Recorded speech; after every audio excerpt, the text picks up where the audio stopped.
comentar muy brevemente que esta actividad, como ya se mencionaba, forma parte de lo que estamos desarrollando en el marco de proyectos que tiene el tema de regulación del trabajo de plataformas como uno de los tres ejes.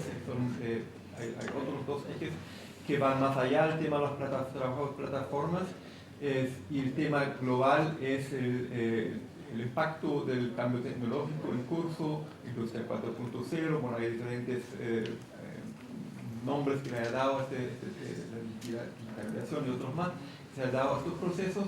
Y lo otro, solamente para su información, los otros dos temas se refieren primero a la identificación de ocupaciones emergentes, tanto en el contexto de las plataformas, pero también en modelos de negocios más tradicionales, en empresas tradicionales, donde el cambio tecnológico también tiene el potencial de llevar a transformaciones profundas, tanto por transformaciones de ocupaciones existentes y las necesidades de adaptación, de capacitación de los trabajadores, como con el riesgo de desaparición, así de extracción trabajos existentes, ocupaciones existentes, y también el surgimiento de ocupaciones completamente nuevas.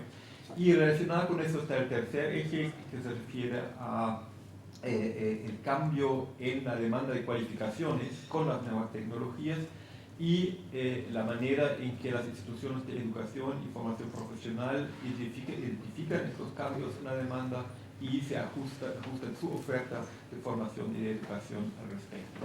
Estos dos ejes también estamos trabajando en México, como también en algunos otros países.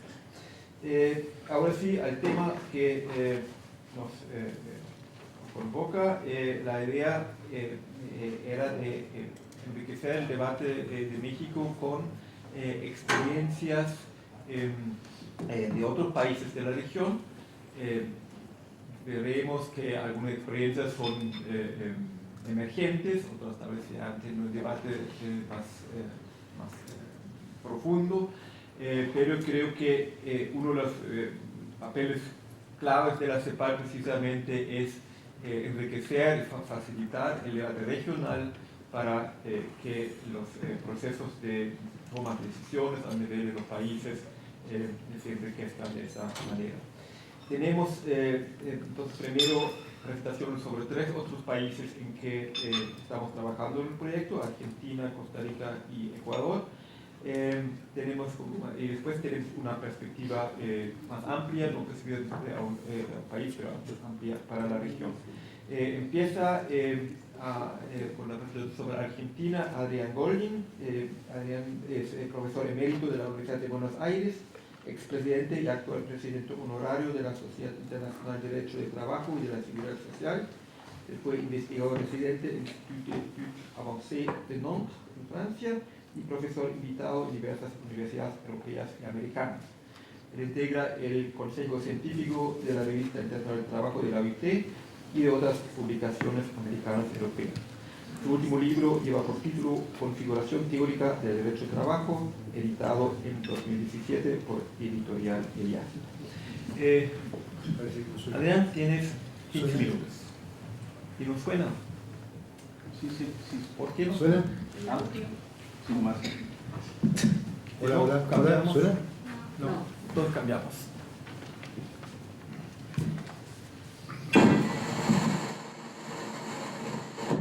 Ahora suena mejor.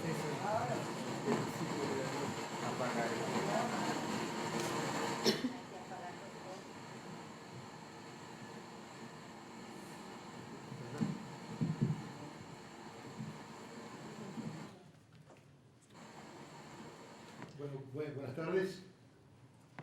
Mi agradecimiento a CEPAL en la persona del gran jefe, el gran jefe Jürgen.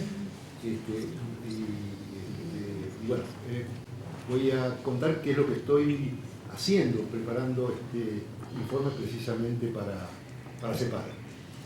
Y ahí coincido con Graciela, que el trabajo de plataformas no es más que una manifestación tecnológicamente facilitada de tendencias en curso de las últimas décadas.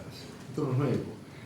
La desestandarización contractual, cada vez más generalizada, la tipicidad creciente, cada vez más formas atípicas, algunas objetivas, o sea que se corresponden con fenómenos de los mercados de trabajo que las requieren, pero otras alternativas porque son, por decirlo de alguna manera simplificada, inventos que tienen por finalidad abaratar la laboralidad y otras finalidades. La huida del derecho del trabajo, hoy Graciela habló de la fuga del empleador, estamos hablando más o menos de la misma cosa, que es un proceso realmente, digamos, muy intenso en todo el mundo. Y un tema, digamos, que hay que tenerlo muy presente para que nos interesa a nosotros, que es el desdibujamiento creciente de los límites entre autonomía y dependencia. Es cada vez más difícil reconocer, en función de las nuevas formas en que se recluta, se contrata y se presta el trabajo, reconocer la relación de dependencia, de modo tal que no estoy seguro que la finalidad de identificar la dependencia sea algo que sea accesible, porque este desdibujamiento de los límites es una de las características básicas que se está estudiando en todo el mundo. Uno podría llamarlo la pérdida de abarcatividad del concepto de dependencia, y eso me hizo acordar de una investigación de un colega alemán muy lúcido, Manfred Wallis, que llegó, digamos, pero lo voy a dejar para después, porque si no, digamos, y el debilitamiento subjetivo del derecho del trabajo, contracción del centro de imputación. Yo creo que no estamos en un proceso de expansión del centro de imputación del derecho del trabajo, lo tuvimos durante mucho tiempo a partir de la idea de la dependencia, que respondía a un tipo dominante que hacía fácil la constatación de la dependencia de forma simple, evidente y casi intuitiva, y eso se está agotando. Y ese fenómeno de agotamiento está provocando que a aquel proceso expansivo de la dependencia le sigue ahora un proceso de contracción de la dependencia, lo cual nos pone desafíos extremadamente complejos para estos temas que tenemos que ver ahora. Hay dos tendencias más recientes que también están íntimamente vinculadas con lo que está pasando, algo que uno podría llamar la ruptura de la unicidad reglamentaria.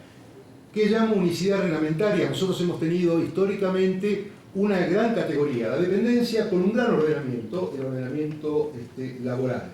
Esa unicidad reglamentaria se está resquebrajando y están apareciendo una pluralización de estatutos de protección, en donde, por ejemplo, Alfredo, ayer habíamos visto el tema de los call centers o el teletrabajo, o ahora el tema nuestro, el tema de del trabajo de plataformas. Se está produciendo un resquebrajamiento del sistema de protección y pluralización de los estatutos de tutela, en donde yo no creo que vaya a desaparecer el trabajo dependiente, pero va a ocupar un espacio más reducido, y va a haber que estar atentos a ver cómo se lo regula. Y el segundo, que es algo que pidió Graciela, y es una tendencia en curso, una tendencia incipiente, pero a mí me parece que tiene futuro, que es la de la universalización de la protección social y la seguridad social, que se tiende crecientemente a desvincular de la situación ocupacional del trabajador. Y ese es el único modo en que exista la posibilidad de que efectivamente haya una cobertura efectiva. Y por supuesto hay dos indicadores. El tema del ingreso básico universal, el debate universal sobre el ingreso básico universal, tiene que ver claramente con esta tendencia de la universalización de la protección social y de la seguridad social, y también los pisos de protección social de la OIT, de la recomendación 202, que responden a la misma lógica universalizadora. Y todas estas tendencias va a haber que bancarlas desde el tema del trabajo de plataforma. O sea, no es que el trabajo de plataformas uno lo pueda estudiar al margen de estas tendencias. ¿Qué pasa con el trabajo on demand vía apps? Que es lo que efectivamente, como bien dijo Graciela, lo que nosotros tenemos que estudiar, porque el crowdworking es absolutamente inabarcable y no está a nuestro alcance. La primera cuestión, obviamente, y fue largamente discutida, es la cuestión dependencia, autonomía, tercera categoría. El debate que ya existe en el mundo, dependiente o no dependiente, ha habido jurisprudencia en muchos países, no tanta, pero hubo. Tomo un caso, por ejemplo, el caso español, en donde la jurisprudencia está, digamos, de alguna manera en empate. Casi la misma cantidad de fallos que dicen dependencia, como otros tantos que dicen autonomía. En Argentina una sola decisión. La Cámara de Apelaciones del Trabajo, digamos, no pudo reinstalar a dos dirigentes sindicales desconectados, ese es el término que se utiliza ahora, porque dijo, primero me tienen que resolver si son dependientes o no son dependientes. porque si no son dependientes, entonces no hay protección contra las represalias del empleador, lo que es una enormidad, que es una de las cosas que tenemos que plantear, resolver en estos ordenamientos. Lo cierto es que la justicia implica un modo de tratamiento lento, costoso e incapaz de gestionar la diversidad. La justicia tiene un rol fundamental para resolver los casos concretos, pero no se le puede asignar la tarea de generalizar. Ni una ley puede generalizar, ni una sentencia puede generalizar. Yo me acordaba, y ahora sí voy a mencionar, del colega Manfred Weiss, el colega alemán, que tratando de ver cómo hacer para resolver el problema de la dependencia que está en situación crítica, dice, bueno, salgamos de la faceta jurídica de la dependencia y pasemos a la faceta económica de la dependencia. Hicieron una investigación en Alemania con una cantidad inmensa de casos y fue muy exitosa. En realidad se respondía mejor al reconocimiento de vínculos dependientes a través de la faceta económica de la dependencia que la faceta jurídica. Y yo tengo la convicción además que es la más apropiada.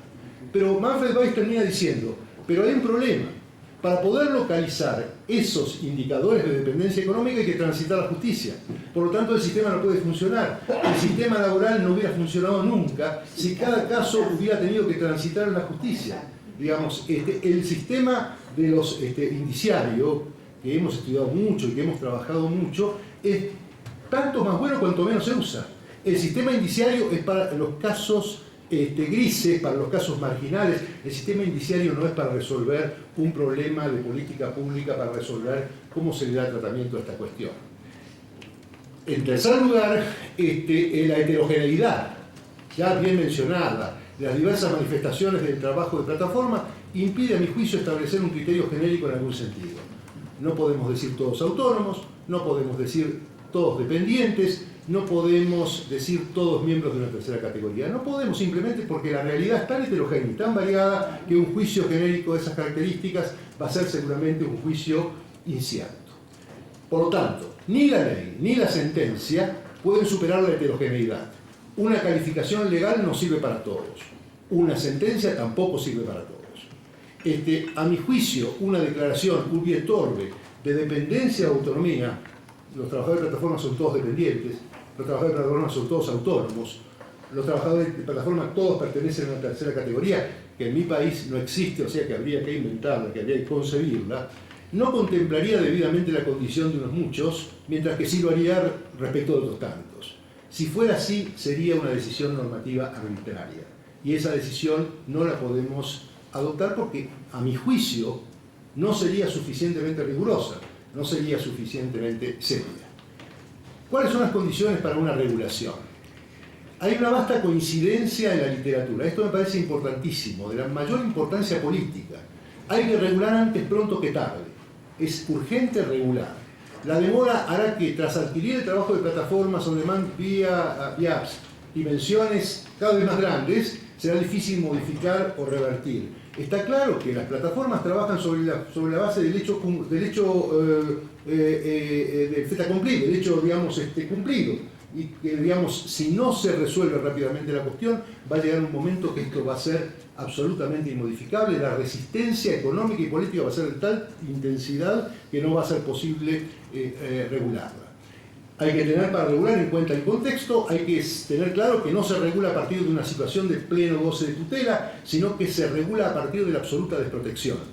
El punto de vista de dónde venimos. Tercero, considero razonable procurar que la regulación debería cuidar no hacer inviable esta modalidad de contratación, es esto que dicen de proteger el modelo de negocios. Yo no lo miro desde la perspectiva del modelo de negocios, no tengo una perspectiva de negocios, pero es una modalidad que tiene, digamos, proyecciones sociales no desdeñables. En Argentina, digamos, la vez pasada un juez prohibió por razones de seguridad el desempeño de los repartidores de Globo, de Rappi, de pedidos ya, y fue una tragedia social. El 50% de esos trabajadores además eran migrantes, eran trabajadores venezolanos que quedaron en situación de absoluta desprotección, así que en esto tenemos que ser extremadamente cuidadosos y responsables. Yo soy un abogado laboralista de más de 20 años ¿Más de 30? ¿Más de 40? No quiero seguir porque, digamos, y además la comprometo al pobre Graciela, que fue compañera de colegio. Entonces no debo decir, ella era 3 años más chica. A esta altura, bueno. Quiero reconocer que yo era chiquita. Sí, pero era más chiquita que yo, eso es absolutamente cierto.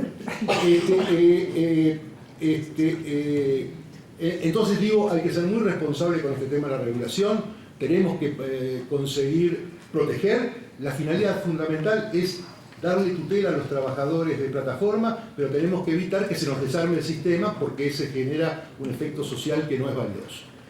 En un régimen especial, en lo que yo estoy pensando y proponiendo, el centro de imputación no es la dependencia, no es la autonomía, sino en concreto el trabajo de plataformas. El régimen es para el trabajo de plataformas y no, no para los trabajadores autónomos, no para los trabajadores dependientes. En otras palabras, no debe decir el régimen que los trabajadores de plataformas son dependientes, tampoco debe decir que son autónomos. Por lo tanto, el ámbito personal no se refiere a trabajadores autónomos, aunque pueden serlo. Tampoco se refiere a trabajadores dependientes, aunque pueden serlo. Tampoco una determinada tercera categoría que el ordenamiento no reconoce aún y que ha sido utilizado en la experiencia comparada básicamente para sacar trabajadores totalmente protegidos y colocarlos en condiciones de semiprotección. Así que si existiera en la Argentina, yo propondría, miremosla, pero como no existe, no se me ocurriría proponerla para esta propuesta.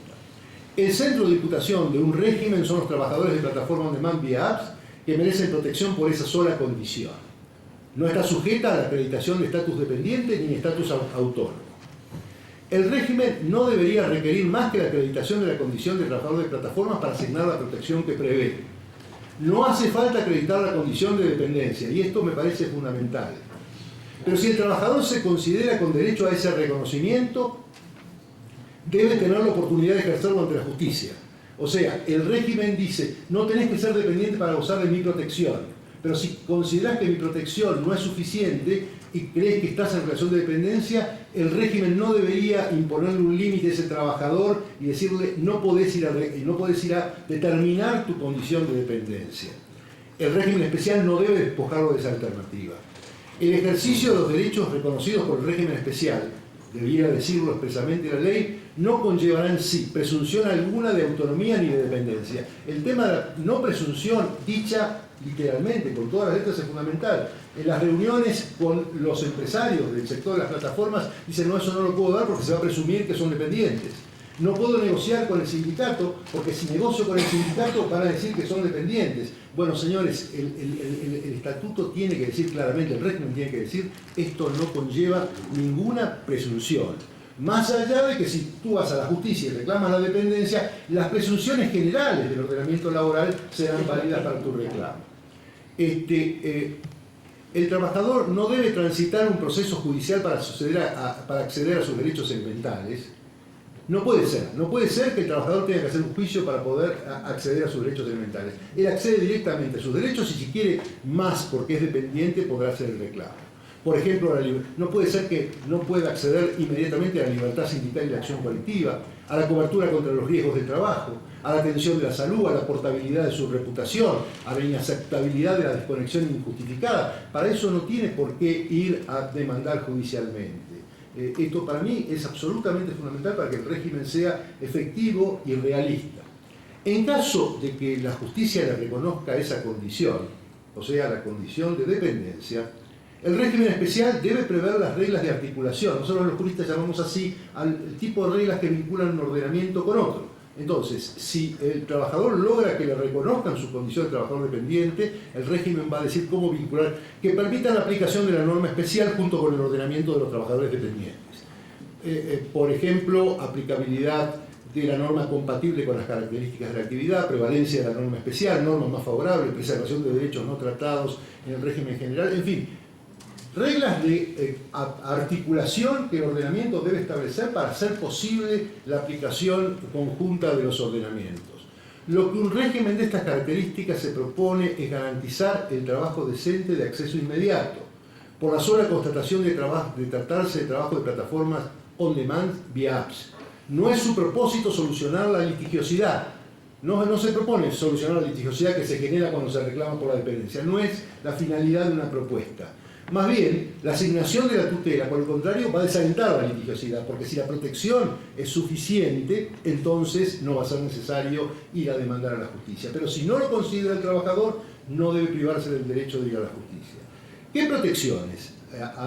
El conjunto de tutelas debe ser evaluado políticamente por el legislador. Yo he practicado un inventario de las que sugiere la literatura, las pocas normas en vigor y los proyectos en debate, porque no quise hacer anticipación creativa, es decir, a mí me parece que debería proteger. Yo fui a ver qué está protegiendo la experiencia comparada y hice un listado que, digamos, queda a disposición de cualquiera, digamos, salario mínimo, limitación de la jornada, descansos durante la jornada, seguro obligatorio de riesgo contra accidentes de trabajo. También en el estudio indico de qué manera en el ordenamiento argentino estos derechos pueden ser asignados, cobertura de salud, deber de información. El deber de información es fundamental, ¿no? Modo de funcionamiento de los algoritmos, eso es decisivo, contenido contractual claramente definido, criterios de asignación de tareas, remuneraciones establecidas, criterios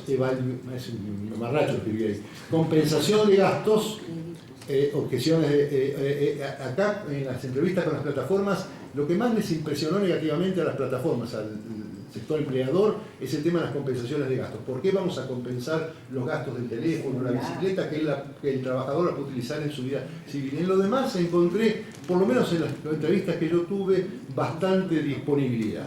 Reconocimiento de la reputación digital como capital privado y portable, procedimiento de solución de conflictos independiente y seguro para contestar las imputaciones hechas a través del rating, de las evaluaciones, formación profesional, protección contra la desconexión injustificada, protección de datos, acceso a derechos fundamentales y personalísimos, garantía laboral universal.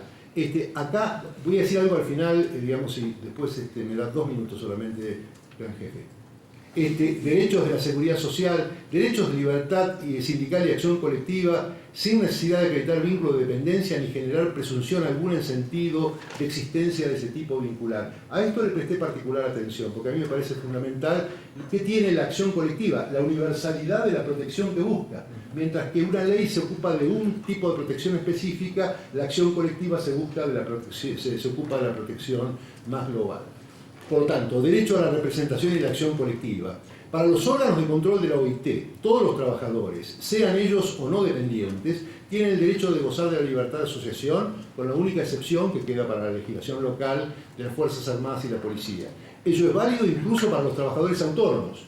Desde luego, donde hay una contraparte y asimetría de poderes, que es el caso de las plataformas, esa necesidad de acción colectiva es tanto más urgente. La Comisión de Expertos recordó que el Convenio 98 establece el principio de negociación colectiva libre y voluntario para todos los trabajadores y empleadores alcanzados por el convenio, incluso los autoempleados. Y el artículo 14 bis de la Constitución argentina también lo hace, porque dice: el trabajo en sus diversas formas gozará de la protección de las leyes. Por lo tanto, los trabajadores de plataforma deberían tener el derecho de formar sindicatos que agrupen a los trabajadores de su condición, o, porque esta es la libertad sindical, el de afiliarse a los sindicatos existentes que quisieran asumir y ejercer su representación. Esto está en el campo de la autonomía y de la libertad sindical. También, como lo muestra la experiencia comparada, deberían poder depositar su representación en otras entidades, cooperativas, asociaciones solidarias, etc. En tanto tales deberían poder ejercer los derechos de negociación colectiva y el ejercicio de la huelga y otras medidas de acción directa, en muchos casos con las características particulares que han exhibido en la experiencia comparada, incluso sirviéndose de la misma tecnología que los vincula.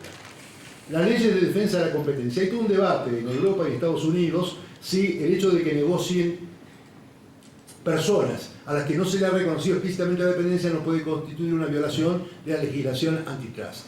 Yo lo que sostengo es que en la Argentina eso no puede ser así, porque las normas que garantizan la libertad de acción colectiva tienen nivel constitucional, cosa que no pasa con la legislación antitrust. Pero no voy a entrar en esto porque es una cuestión muy específica y muy detallada. El otro tema, un minuto, un minuto y dos de Changüí. ¿Actúan algunas plataformas como empresas de trabajo temporario? Esto puede ser. Están colocando personal. Las que sí actuaran, y hay que establecerlo caso por caso, y no procede a hacer determinaciones en abstracto, deben someterse a las reglamentaciones en general rigurosas que regulan esa actividad. En ese régimen especial, el trabajador temporario, el trabajador de plataformas en este caso, se encuentra en relación de dependencia directa de la ETT, de la empresa de trabajo temporario, de carácter permanente pero discontinua. El trabajador que así lo considere, lo mismo que en el caso de determinar la dependencia, puede, como está previsto en este informe, para el trabajador que se considera sujeto a una relación de dependencia, demandar judicialmente el reconocimiento de esa condición. Y el minuto de Changui que me consiguió, gran jefe Jürgen, por eso lo quiero tanto, porque siempre me da un minuto más.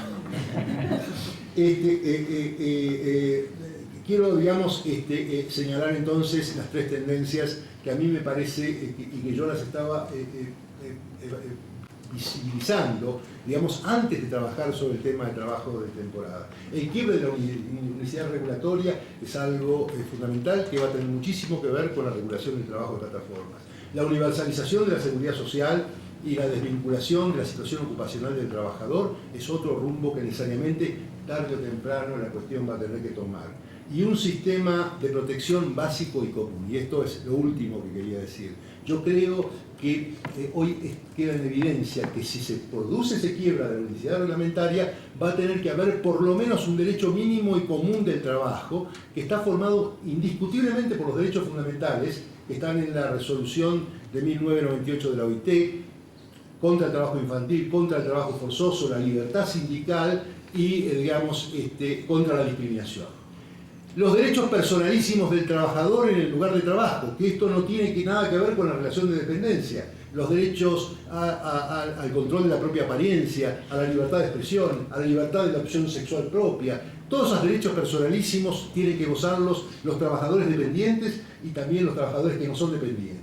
Así que eso va a formar parte. Y a mí me llamó mucho la atención, digamos, el tema de la garantía laboral universal que vos mencionaste y que introdujo la Comisión Global de la OIT, en que dice, por lo menos en la traducción al español, después no fui a mirar el texto en inglés, dice, estos derechos, esta garantía básica universal, que incluye limitaciones a la jornada, salario mínimo, higiene y seguridad en el trabajo, la tienen que gozar todos los trabajadores, y fíjate los términos, incluso los trabajadores dependientes.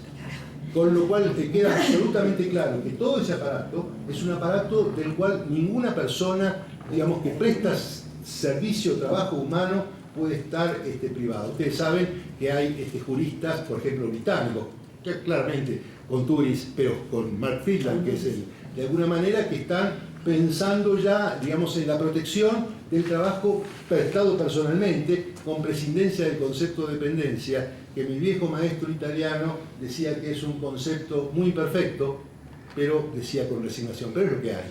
Y bueno, ahora eso que hay y que servía, porque en el 90% de los casos nosotros detectábamos la relación de dependencia de taquito, de forma simple, evidente y casi intuitiva, ya no sucede, hay que hacer una cuidadosa investigación y por lo tanto probablemente el sistema transite por otro camino. Yo confeccionaría una propuesta de política pública sobre la base de estas ideas. Muchas gracias.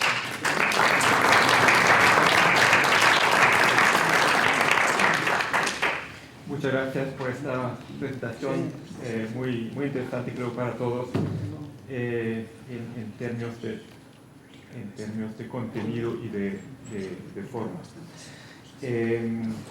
Pasamos ahora al caso de Costa Rica. Tenemos como expositor a Alexander Godínez. Alexander es licenciado en Derecho de la Universidad de Costa Rica y doctor en Derecho de la Universidad Complutense de Madrid.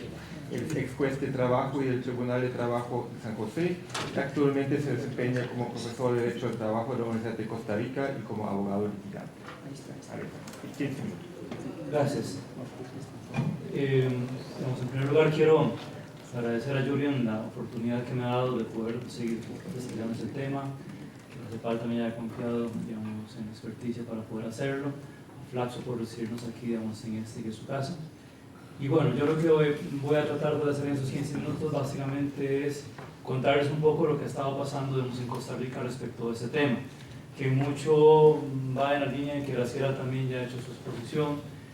Muchos de los debates que están pendientes son los que Adrián acaba pues, de volver, digamos, a repasar, digamos, en este caso.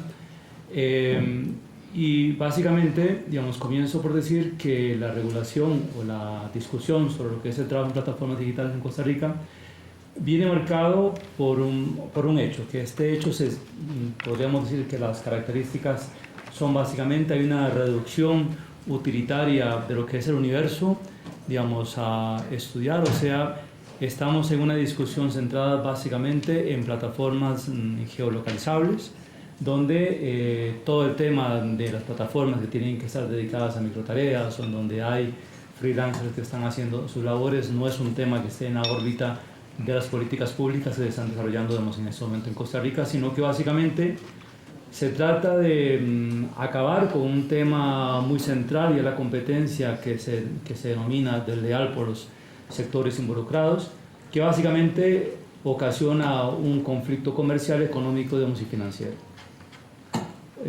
Por tanto, se excluyen a esos millones o cientos de miles de trabajadores que están, digamos, dedicados a esas otras tareas a través de plataformas que no son fácilmente visibles. Luego tenemos una ausencia de reglas de mercado que aseguren una competencia justa, como es lo que están pidiendo, digamos, en este momento los sectores que están siendo, digamos, afectados, y de alguna forma regulaciones que en algunos casos podría llevar prácticamente a la prohibición del ejercicio de la actividad, digamos, a través de la plataforma. Y se han corroborado que hay medidas alternativas que son totalmente, digamos, insuficientes para esos sectores.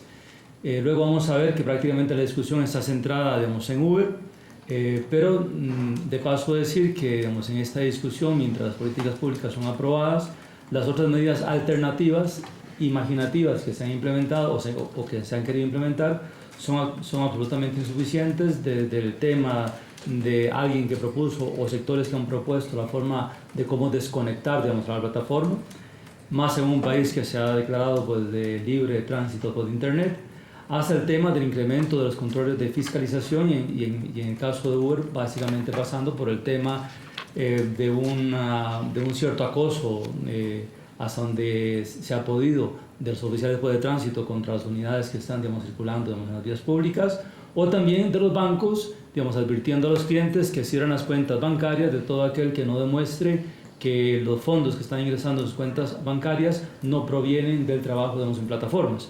Entonces, esas medidas que se han buscado como formas alternativas a las políticas públicas han demostrado ser totalmente, digamos, insuficientes.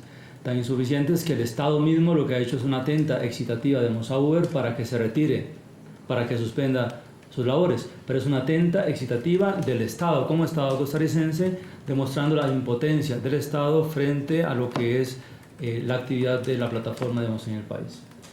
Por consiguiente, lo que les quiero contar es que se ha centrado por atención en los casos más visibles, como les digo, que es el servicio de transporte dado por Uber, donde básicamente, como es un país muy pequeño, somos 5 millones de habitantes, pues contarles nada más, creo que en términos relativos se entiende mejor la idea de que, dicho por la propia plataforma, la plataforma ha reconocido en 3 ocasiones, desde el año 2018 digamos, hasta la fecha, que cuenta con más del doble de choferes que los taxis normales que tienen su permiso por concesión. Y a eso hay que agravarlo y a eso hay que, digamos, ubicarlo también en el sentido de que ese doblaje está prácticamente en el gran área metropolitana, donde indudablemente ya no hablamos del doble, probablemente del triple, cuádruple o quíntuple cantidad de choferes. Eso ha significado también, por diversas expresiones que los choferes de taxis han señalado, que ellos han sufrido en los últimos 3 años, digamos, Uber se ha instalado, digamos, en Costa Rica desde agosto de 2015 para la fecha, pero ellos han reconocido que en los últimos más o menos 2 años han sufrido una merma por ingresos entre el 30 y el 60% de esos ingresos.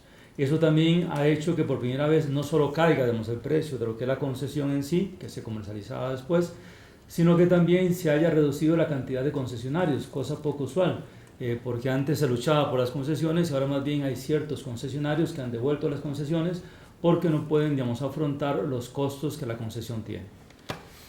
Y por otro lado también hay que citar en los servicios de, digamos, hospedaje, y este es el caso de Airbnb, que la reducción sustancial de ocupación, digamos, en hoteles también se ha reducido, básicamente por la cantidad de, digamos, hospedajes que están siendo tramitados a través de lo que es la plataforma.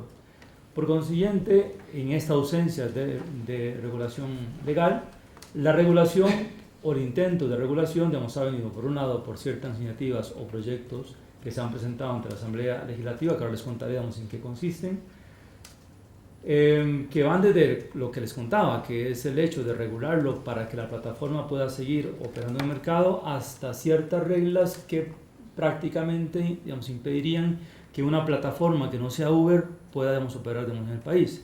Porque les estoy contando que el último proyecto que ha estado, digamos, en la mesa es un proyecto que, por ejemplo, para Uber, que Uber ya ha dicho que es un tema que él puede fácilmente pagar, digamos, el Estado costarricense lo que está pensando es en legalizar la operación de ellos siempre y cuando paguen de entrada cerca de $15 millones.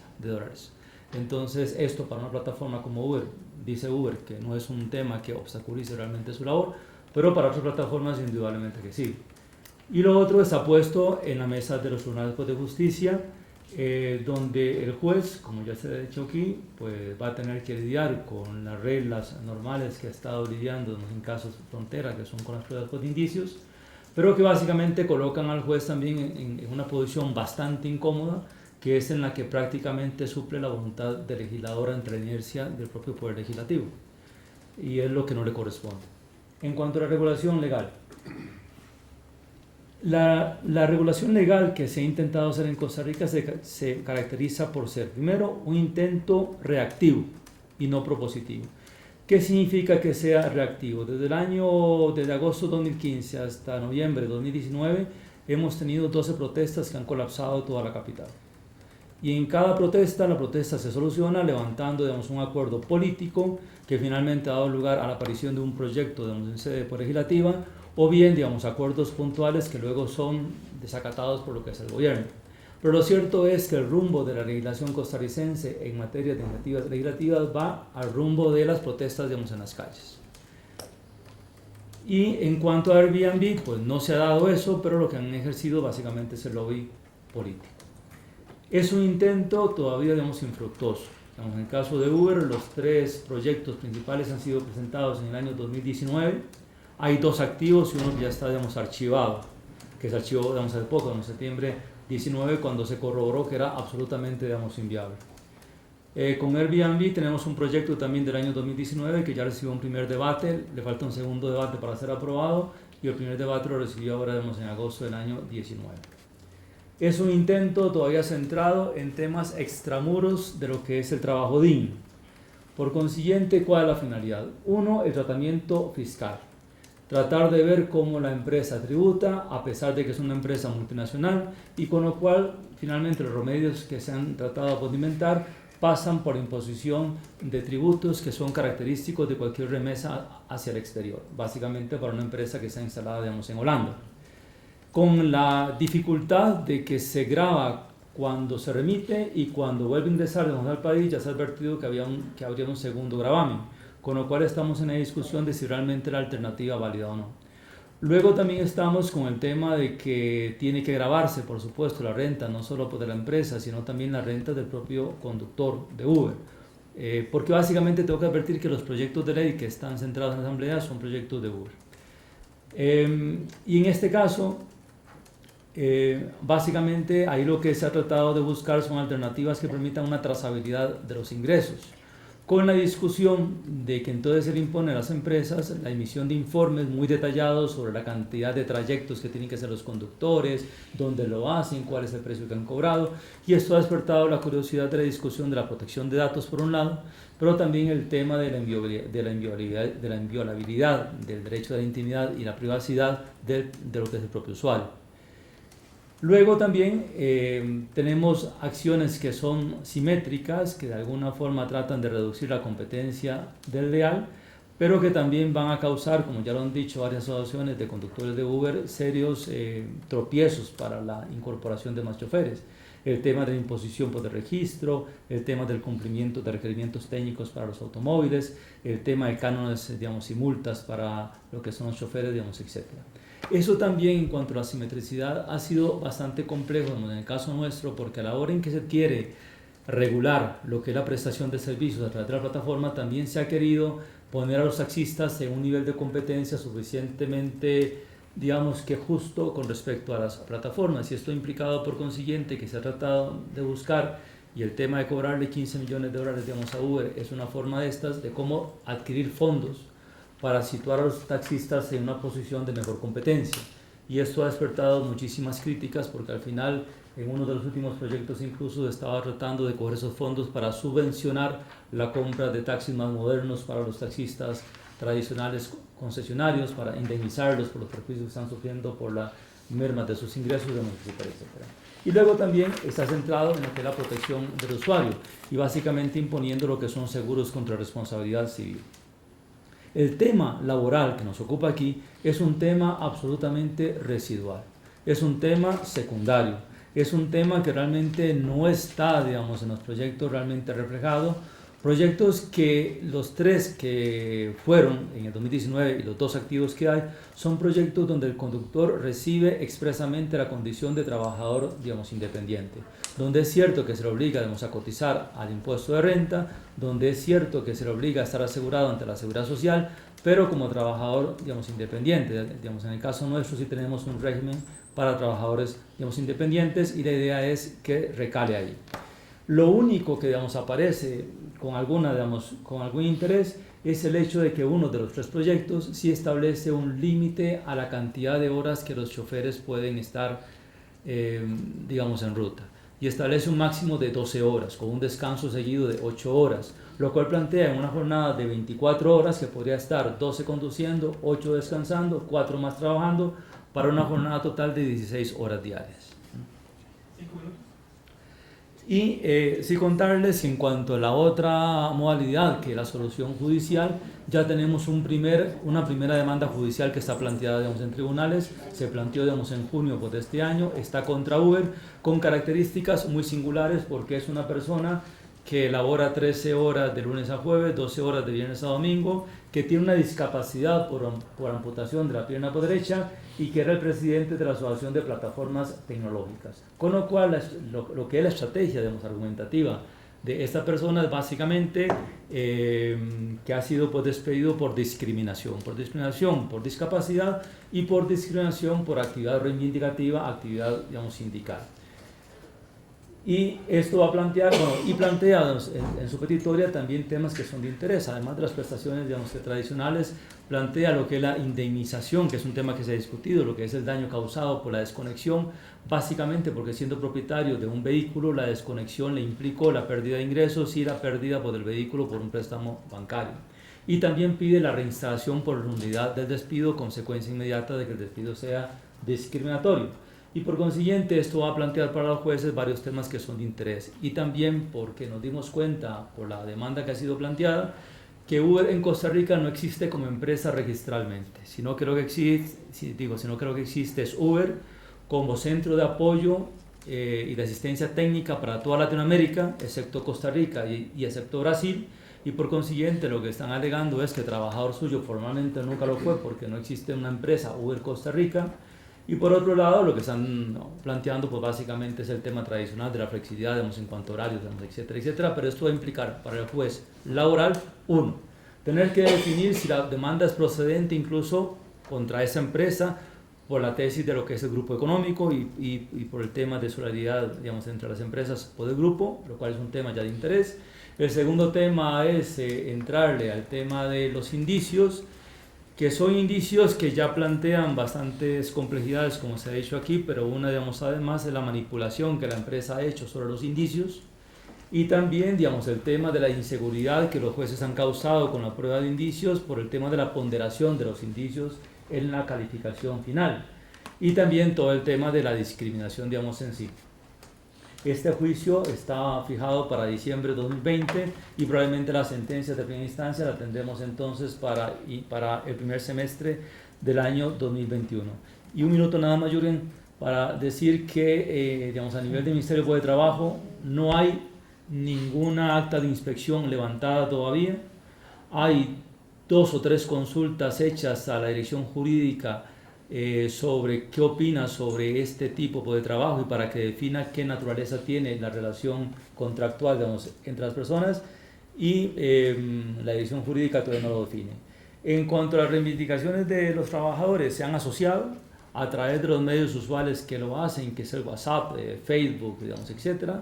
Ese tema está fuera de la agenda de los movimientos sindicales costarricenses. Estas asociaciones han hecho una manifestación pública bastante numerosa, y una segunda que demuestra que efectivamente falta todavía esa percepción de que realmente son trabajadores, y que lo visualiza una fotografía de 3 personas amarradas ante los muros de la Casa Presidencial. ¿Por qué la falta de percepción? Por lo que ustedes han dicho, digamos, igual. Y en cuanto a reivindicaciones de ellos, pues básicamente la mayor parte de lo que pide es una transparencia en cuanto a la desconexión, una transparencia en cuanto a lo que es el algoritmo. Verían de buenos ojos que tuvieran que rentar, que pagar renta, verían de buenos ojos que se les asegurara, pero sobre todo lo que no piden, o lo que pedirían que no pierdan, es la flexibilidad, digamos, horaria. Eso es un apretado resumen de cómo estamos en este momento, digamos, en Costa Rica, a la espera de la primera sentencia judicial y a la espera de proyectos de ley que realmente el tema laboral central de esto no es un tema principal, sino absolutamente secundario. Muchas gracias.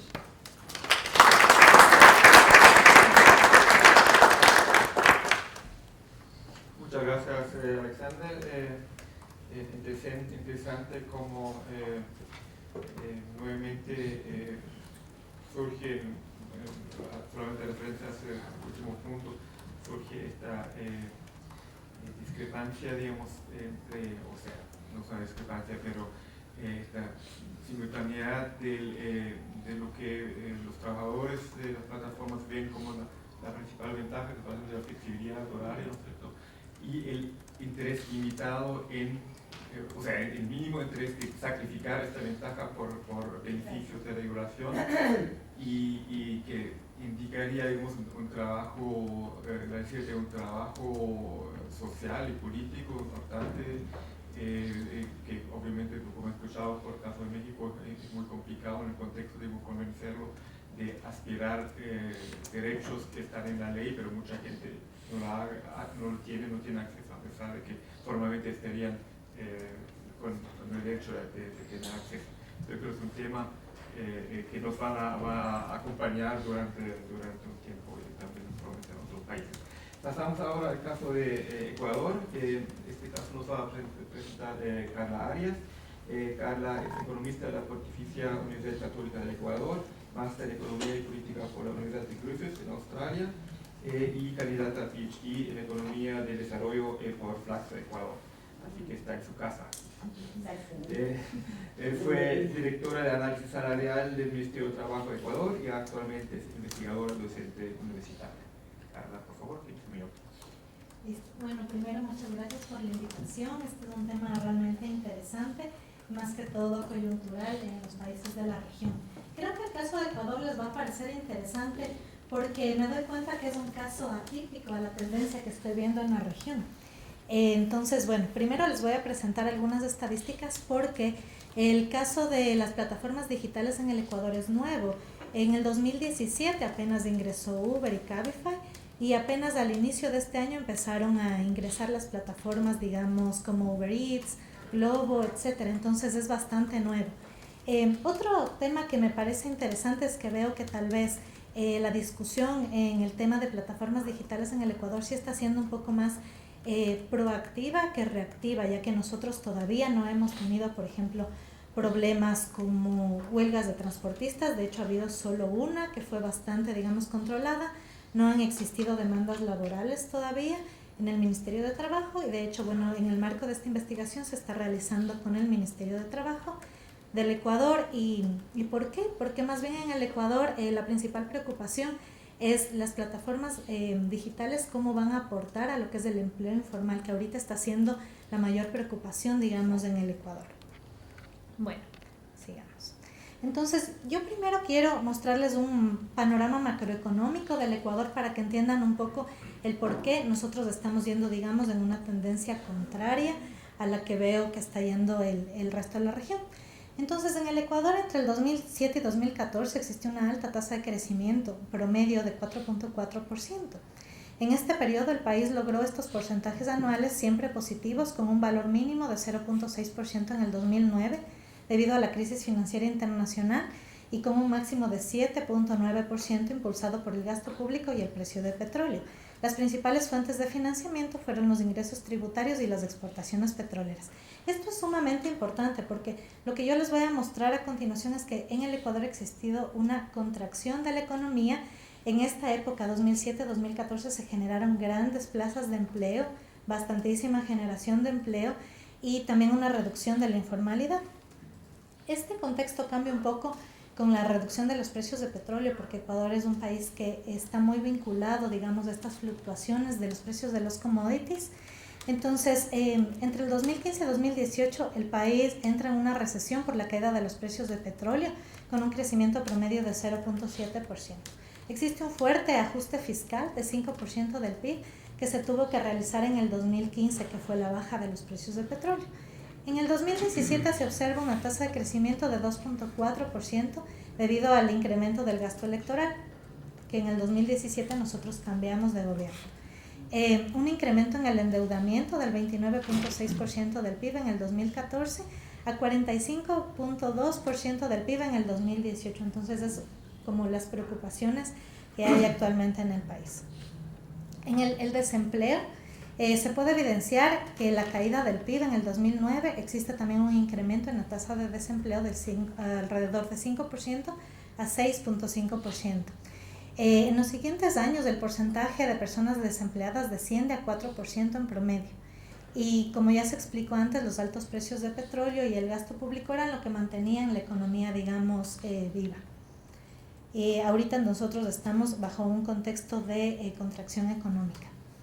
Menos de la mitad de los empleados tienen un empleo adecuado en el Ecuador. Ese es el gran problema en el Ecuador. No es como tal el desempleo, sino es el subempleo y el empleo informal. Trabajan 40 horas a la semana, satisfechos con un ingreso laboral. Eso sería lo que nosotros contemplamos para decir que una persona tiene un empleo adecuado y no busca un nuevo trabajo. El empleo adecuado se incrementa después de la crisis del 2009 de 41.9 a 51.2% a finales del 2014. Y en el 2015 comenzamos a perder nuevamente este empleo de calidad, que disminuye a 42.2%.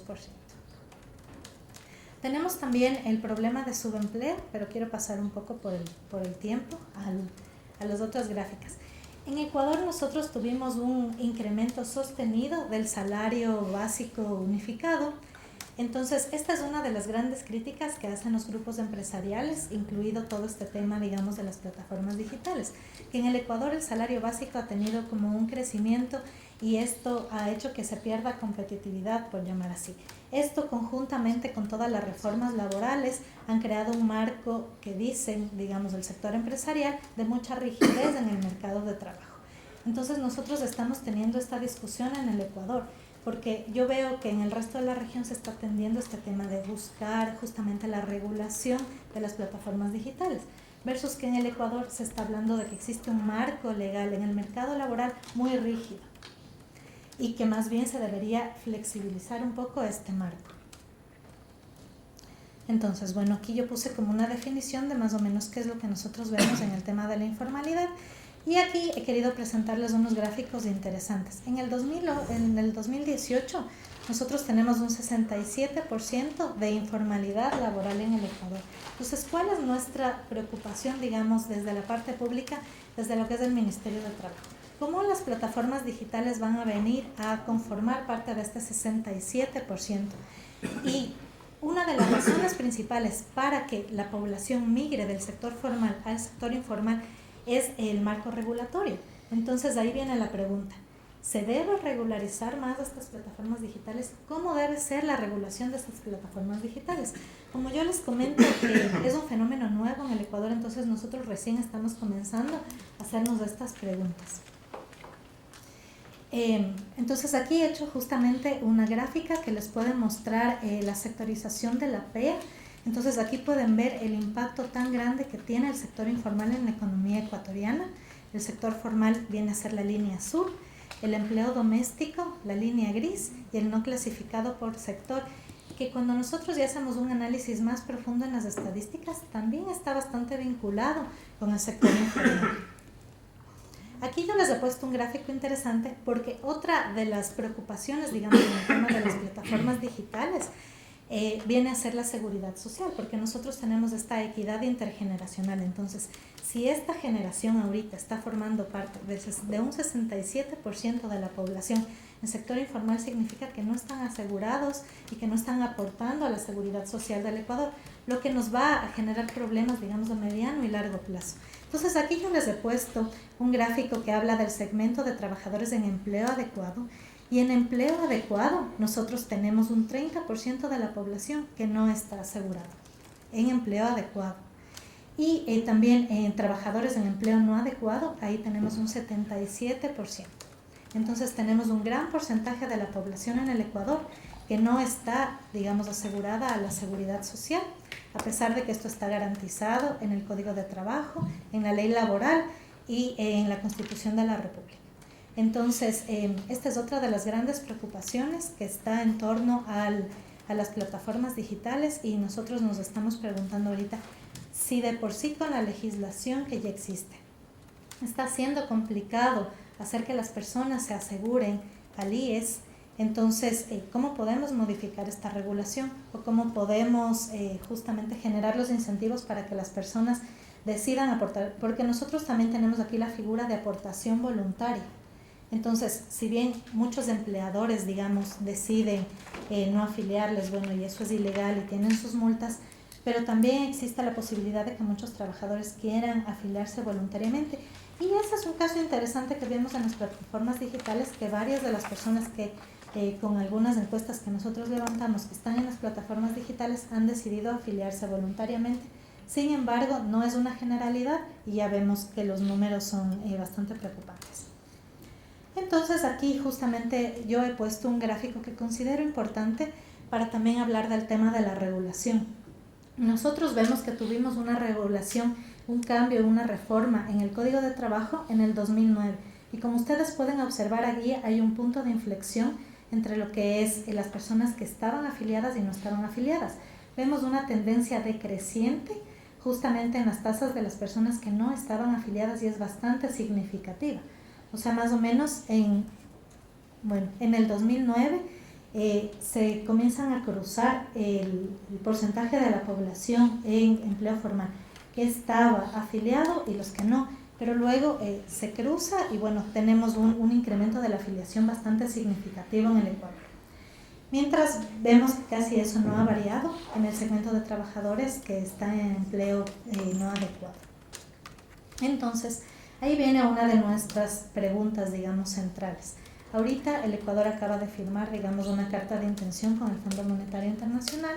Una de las condiciones y sugerencias del fondo es justamente reducir la rigidez del mercado laboral para mejorar la competitividad. Entonces existe una propuesta de regulación, de modificación a la regulación de las cámaras de comercio y de los grupos empresariales que hablan de aumentar la flexibilización laboral.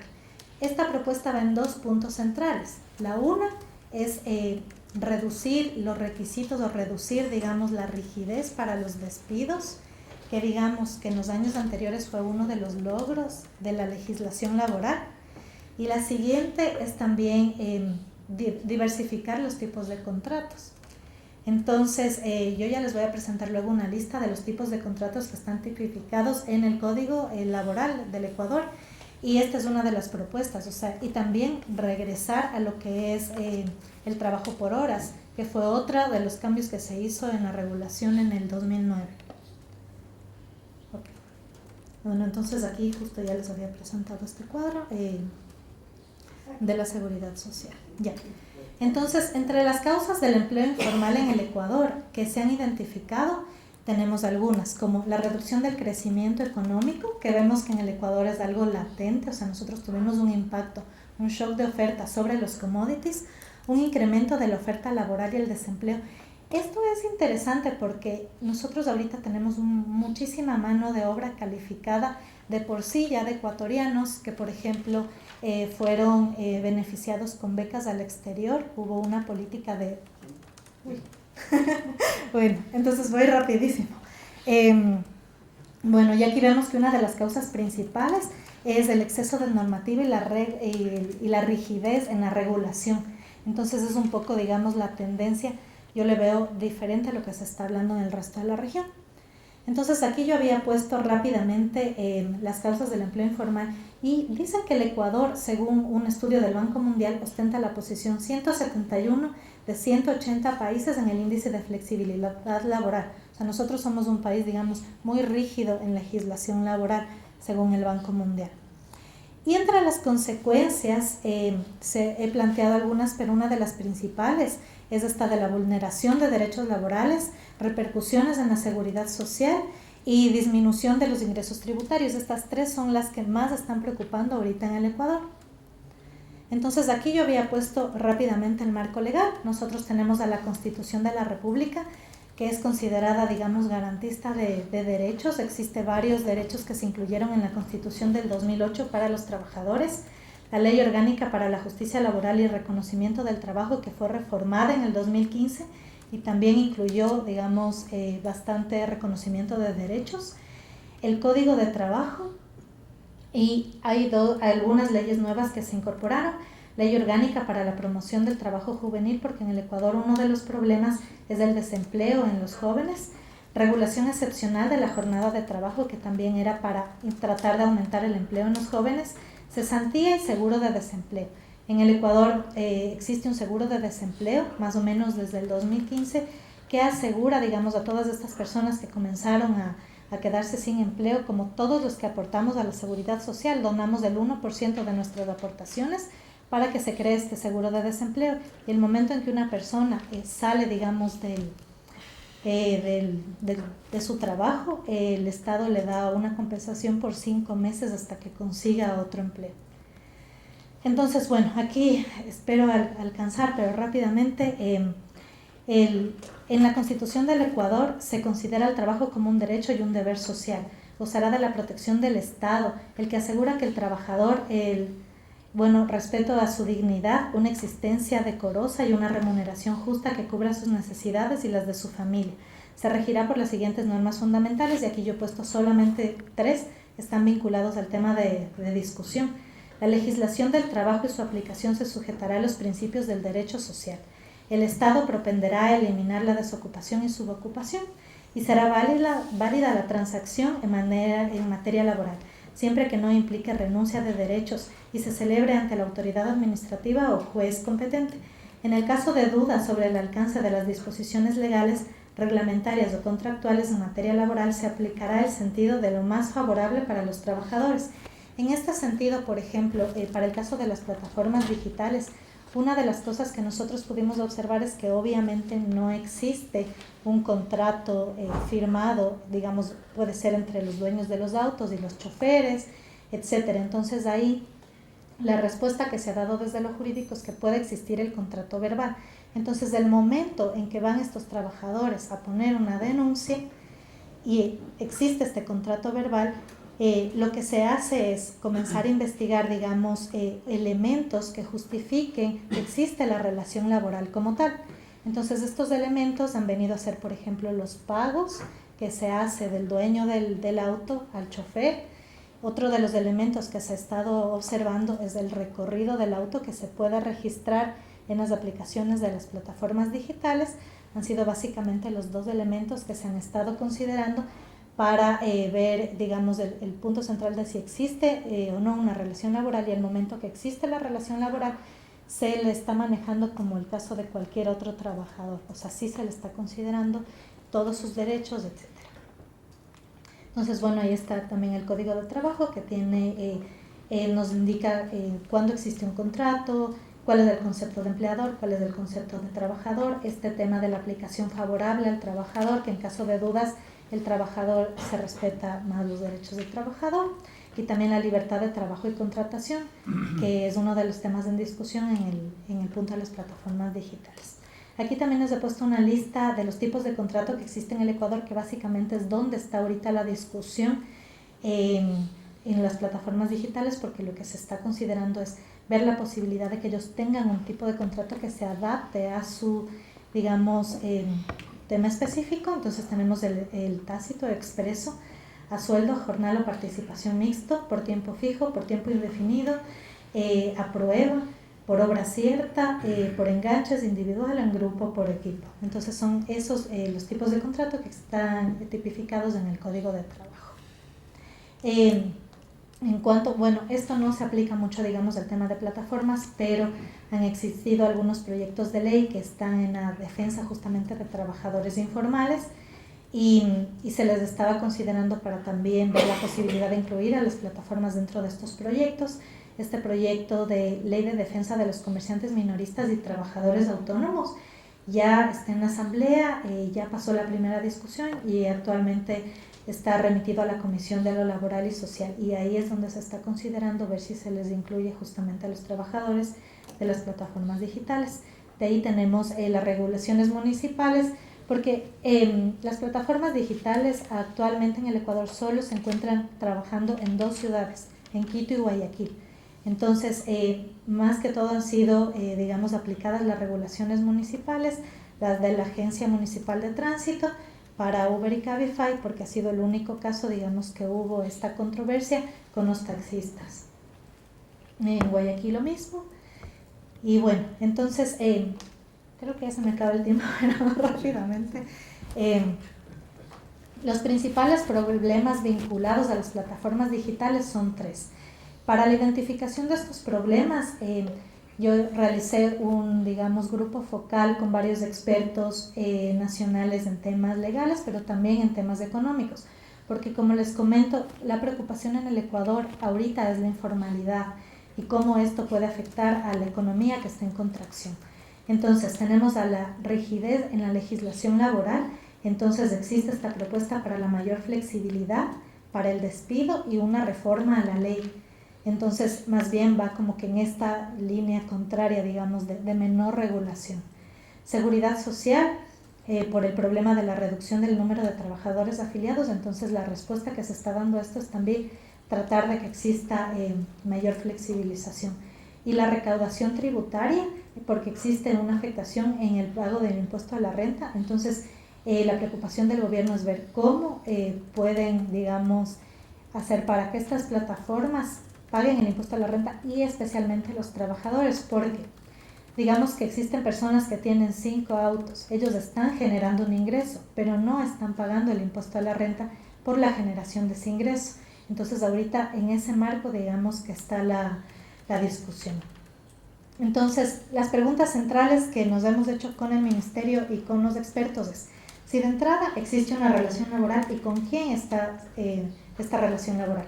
No es con las plataformas, es digamos con los dueños de los autos, con los dueños de los locales comerciales. Al final, ¿dónde está como tal la relación laboral? Estos operadores sin prestaciones sociales es un problema.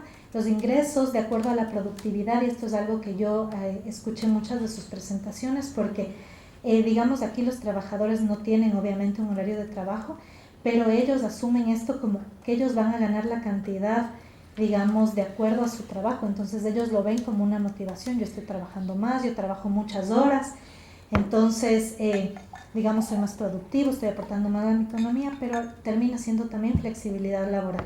No existe un contrato de trabajo, lo que aporta a la informalidad, que es la mayor preocupación en el Ecuador, y no existe una relación propiamente salarial. Pero esta relación, y algo interesante, es que tampoco existe con los taxis formales.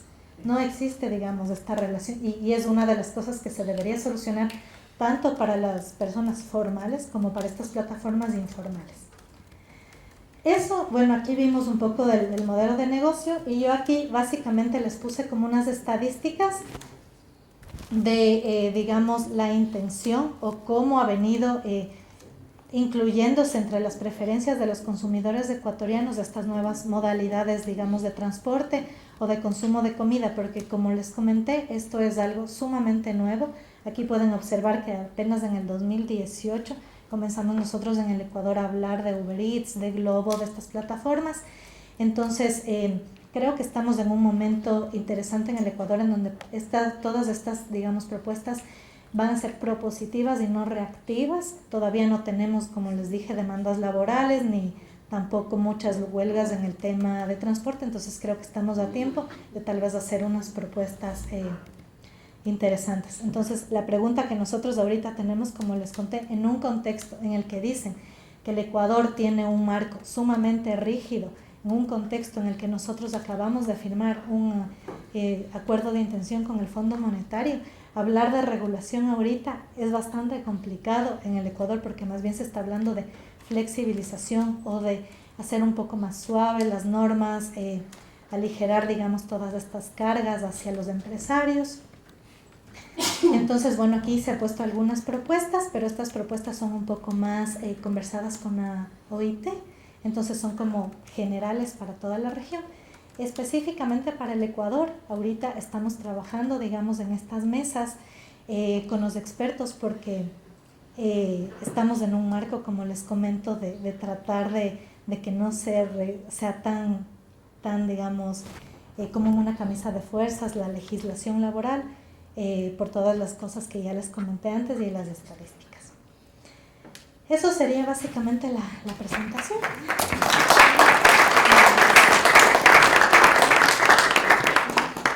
Bueno, muchas gracias. Hemos visto, de hecho, casos nacionales con especificidades bien específicos. A la redundancia. Entonces pasamos ahora a la presentación de Roberto Castillo. Roberto es el jefe de la división de proyectos de la Conferencia Interamericana de Seguridad Social, estudió Ciencia Política y Relaciones Internacionales en el Centro de Investigación Docencia Económica de CIDE. Cuenta con experiencia como consultor, investigador y coordinador de proyectos en relaciones de la sociedad civil como Transparencia Mexicana y Fundación Este País, así como en instituciones internacionales como la FAO y el ha sido columnista, articulista en medios como BuzzFeed México, la revista Este País, Nación 321, así como activista político candidato independiente en la Ciudad de México. Actualmente también es conductor del programa de entrevistas digitales de todas las personas. Roberto, gracias. Intentaré pegar lo más posible los 15 minutos. Primero quiero agradecer a CEPAL, a Flaxo, Graciela y Susana, a Jürgen Well por abrir este espacio y esta discusión que en la CIS consideramos que es fundamental. Particularmente la CEPAL ha sido un organismo que ha sido aliado de la CIS con nuestro proyecto de refundación que tenemos del organismo internacional y ha sido una alianza bastante productiva la que hemos tenido con CEPAL, entonces estamos muy contentos de participar.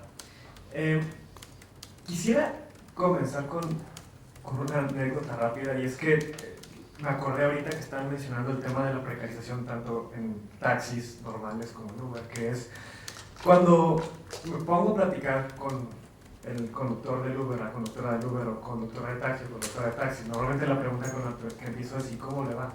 ¿Cómo le va aquí manejando? Y casi siempre la respuesta que recibo tanto de los taxistas como de los conductores de Uber es pues se trata de echarle ganas. La verdad es que uno si está aquí trabajando de 10, 12 horas sale por igual. Y pareciera que no son conscientes de que trabajar 10, 12 horas es una cosa inhumana y precarizante.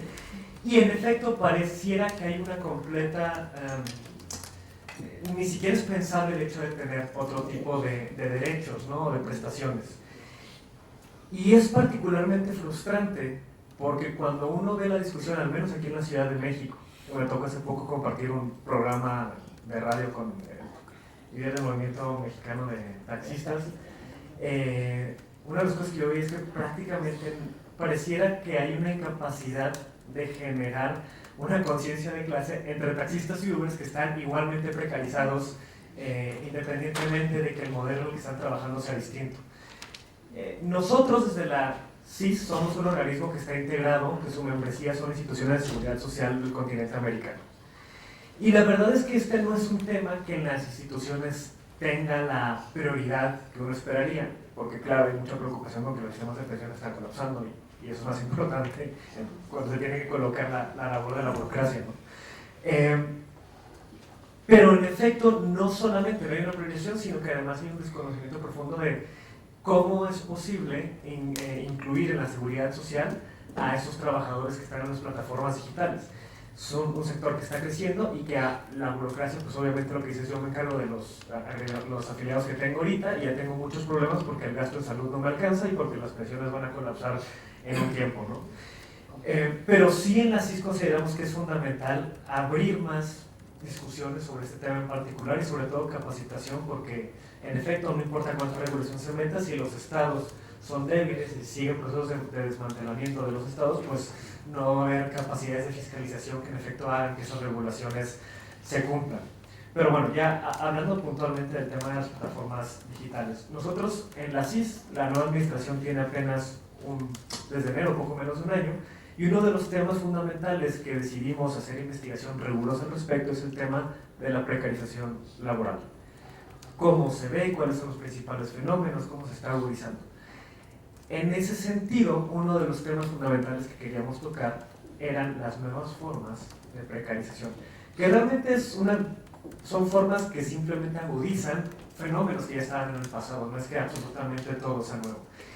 Y estas plataformas digitales pues comparten muchas cosas que realmente el grueso de las poblaciones en América Latina siempre han vivido en esas situaciones. Bajos ingresos, explotación, jornadas laborales excesivas, carencia de seguridad social, desprotección frente a riesgos de salud en el trabajo, etc.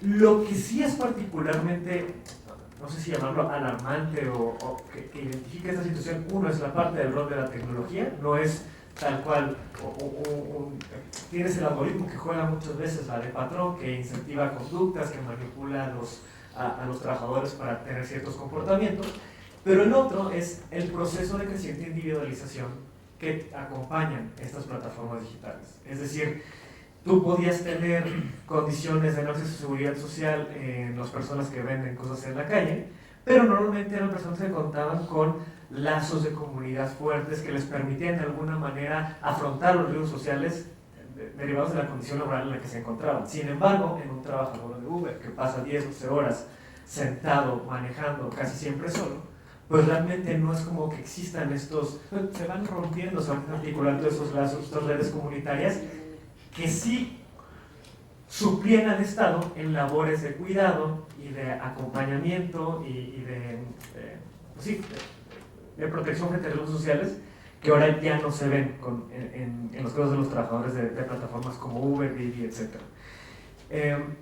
Y en este sentido, primero quiero empezar con lo evidente, y ya lo mencionaba hace rato Pablo Llanes, de alguna manera lo mencionaba así, si durante los tiempos en los cuales de la industrialización, pues, institución de importaciones, durante los tiempos de los estados amplios que buscaban cobertura de seguridad social, que buscaban que todo el mundo tuviera acceso a un trabajo formal, no se logró tener estados suficientemente fuertes para garantizar que esto fuera una realidad para todas las personas, menos ahora que llevamos muchos años de políticas de desmantelamiento y reducción de las capacidades estatales.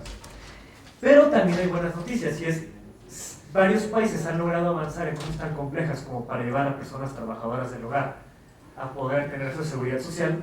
Debe ser bastante menos complicado, al menos en términos técnicos, brindar seguridad social a trabajadores de plataformas. ¿Por qué? Porque los trabajadores de plataformas al menos tienes una transacción electrónica ahí, tienes por lo menos recibos del sistema de Hacienda, de donde se comprueba que se hicieron, es decir, hay una trazabilidad de los pagos y no tienes la multiplicidad de horarios y de jefes que tienen los trabajadores del hogar, que no es raro que tengan 3, 4, 5 jefes, todos les pagan por efectivo y no hay regularmente horarios establecidos claros ahí, ¿no? Entonces creo que es de alguna manera una perspectiva positiva frente a todo el entramado complejo legal que hay, el hecho de que ahí hay pistas de que se puede regular de manera relativamente más fácil que otros empleos que no tienen la tecnología de por medio. Lo segundo es que en general sí ha avanzado la regulación, no la laboral tanto, ni la fiscal tanto, pero al menos sí, casi siempre donde las plataformas buscan ponerse al menos a nivel de provincia o estados, sí tienen que pasar por algún tipo de regulación que digamos le llamaría para que puedan funcionar. En la Ciudad de México está claro el tema de los autos no tienen que ser más viejos que tantos años, tienen un límite de cuántos automóviles pueden estar, tienen que cumplir ciertos requisitos derivados de las exigencias de los taxistas, es decir, sí ha avanzado la regulación para que puedan funcionar estas plataformas en muchos lugares, no así el avance en otro tipo de regulación más de recaudación de impuestos y mucho menos de defensa o de protección laboral, ¿no? Pero dentro de lo que ha avanzado, y creo que este es un punto muy importante y quiero hablar aquí un poco más de lógica política o de ciencia política, es hace 2 años pues, se publicó una tesis de maestría para el caso de México, en el Colegio de México, sobre qué determinaba que hubieran regulaciones para Uber en los distintos estados del país. Básicamente se hizo un QCA para ver distintos elementos que podían ver qué tan probable era que se regulara Uber o no. Y fueron 3 variables que se consideraron. Por un lado, la fuerza de organización de los taxistas, que tanto tenían capacidad para organizarse y en efecto llevar a cabo acciones. La segunda es que tanto en efecto hubieron conflictos directos y a qué nivel con los gobiernos para poder llevar a cabo estas regulaciones. Ojo, regulaciones solo para que funcionen, porque es gobierno local, no es regulación en términos laborales. Y 3, y esta era una variable que resultó ser muy interesante, el nivel de canales, el nivel de la posibilidad que existía institucional para que la ciudadanía formara parte de las discusiones y de la toma de decisiones de política pública en los estados. Lo que salió fueron resultados bastante interesantes. Por un lado, evidentemente había una relación directa entre la capacidad de los taxistas de agremiarse y de organizarse y generar acciones colectivas para que el Estado respondiera a las necesidades de los taxistas. El nivel de conflicto obviamente metía presión a los estados que tenían que al menos recibir el tema y se volvía un tema de debate público. Pero el tema de la ciudadanía fue algo que jugó en cierta medida en contra. Y es que normalmente los consumidores, pues somos una gran mayoría respecto a las personas que trabajan en las plataformas digitales. Y en general, Uber y estas plataformas han tenido una capacidad de convencimiento del público brutal para ponerlos a favor de la no regulación. Creo que está documentadísimo en distintos países que lo que Uber hace es alentar las redes sociales, es decir, que el Estado quiere prohibir la libertad de las personas para moverse como mejor quieran, atacando a los taxistas de que pues, no son seguros, de que son obsoletos, etc. Y es muy fácil poner, y bueno, uno cuando es usuario de taxis también, no es muy difícil empatizar con los argumentos de quiero tener libertad de moverme en Uber, haciendo esto, pero que terminan colapsando la posibilidad de mucha regulación. Y creo que hay una labor muy importante, tanto de la parte legal, de echarle pues, cabeza y pensamiento sobre qué entra, cuál debe ser el modelo de regulación más apropiado, entenderlas que por un lado la flexibilidad es un aspecto positivo para los trabajadores, y al mismo tiempo es la condición de su precarización, etc. Pero también es fundamental la victoria en la arena política, porque sí es cierto que los gobiernos toman en cuenta y responden con regulación de un tipo u otro, dependiendo de cómo las personas se manifiestan en torno al tema de las plataformas digitales. Es decir, la organización, el activismo de los consumidores y los ciudadanos importa. Y por supuesto también importa la capacidad de organización de los trabajadores de las plataformas digitales y por supuesto también de los taxis. También hay otro tema, y aquí ya estoy, puntualmente hay 2 casos que me parecen interesantes. Uno, una ley en Colombia que en 2018, una iniciativa de ley en Colombia que se presentó en 2018 que me parecía bastante interesante y que planteaba que las empresas, plataformas digitales tuvieran que poner cierta parte de porcentaje de seguridad social, salud, etc. Al final vino cambio de la legislatura y se detuvo completamente, pero creo que era una iniciativa que tenía bastantes cosas interesantes. En Uruguay, un estado pues bastante más serio que muchos otros estados latinoamericanos en cuanto a sus capacidades para poder garantizar Estado de Derecho, sí ha tenido también experiencias en cuanto a la regulación de Uber, Cabify, etcétera, para empujar hacia el reconocimiento de las relaciones laborales. Claro, porque ahí el resto de los trabajadores, que en la gran mayoría gozan de seguridad social, pues tienen muchísimo más que perder si se permite la irrupción de ese tipo de modelos de precarización que además pues compiten con precios mucho más bajos que otros. Por último, perdón por estar aventando un poco ideas sin un hilo conductor claro, pero me han salido varias ideas a lo largo de esta reunión, y es el tema de la capitalización bursátil que también mencionaba Pablo Llanes hace rato. Creo que es fundamental. Las plataformas digitales hoy están operando con precios subsidiados por los inversionistas que están emocionados porque el crecimiento rápido genera la idea de que eventualmente eso va a generar ganancias y va a generar utilidades.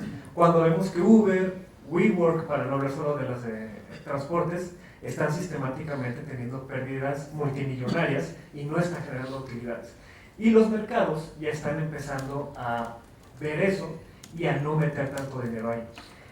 Esto es un problema directo con el modelo de negocios de estas aplicaciones, porque estas aplicaciones utilizan el dinero con el que se capitalizan los inversionistas para garantizar viajes muy baratos. Nosotros estamos viendo cómo los precios han ido subiendo, sin embargo, son precios que aún así se mantienen subsidiados porque están en una batalla por ganar mercado. La forma de ganar mercado es manteniendo precios más bajos que la competencia. Ahí hay también un dilema, y es que los fondos de pensiones son de los fondos más de liquidez y más grandes del mundo. Muchos de ellos seguramente invierten en Uber o en otras plataformas digitales. Es decir, los impuestos están subsidiando los viajes baratos que además tienen a los trabajadores de estas plataformas precarizados. Creo que hay una discusión también importante que igual y rebasa el objetivo de esta mesa sobre la ética de la inversión de los fondos de pensiones y la pertinencia del efecto cómo el Estado trata estos modelos de negocios que fundamentalmente buscan dar rendimientos máximos a corto plazo y no construir negocios sostenibles tanto para los trabajadores como para los dueños de la plataforma. Ya hace mucho se me pasaron 5 minutos, entonces ya pararé. Pero bueno, quería apuntar algunas cosas. Muchas gracias. Bueno, muchas gracias, Roberto. Estamos en comparación con la agenda algo avanzado, pero creo que podemos escuchar 3 comentarios precisos, cortitos, y después pedir a los panelistas a responder. Aquí, sí.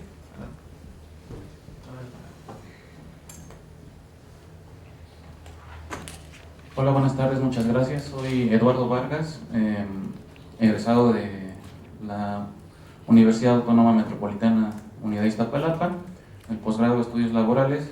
Tuve la oportunidad de hacer una investigación sobre el trabajo de las y los conductores de Uber en la Ciudad de México entre 2016 y 2018, y a partir de eso hago un comentario que me parece puede abonar al debate, que es, lo decíamos hace rato también en una charla entre las dos mesas, la inmensa capacidad de Uber para, sí, ganarse a los clientes, por supuesto, pero también para gastar mucho dinero en cabildeo. Y en ese sentido yo creo que también tenemos que anticiparnos a la formación de una Uber bancada en algún momento, cuando se empiecen ya a tocar en otros niveles estas discusiones, porque no solo es Uber presentándose como el disruptor, un ejemplo del emprendedurismo, del ejercicio de la libre competencia, sino también Uber como la solución a problemas de movilidad. Así se presenta la compañía, vamos, aunque uno puede discutir si mejora o empeora la movilidad.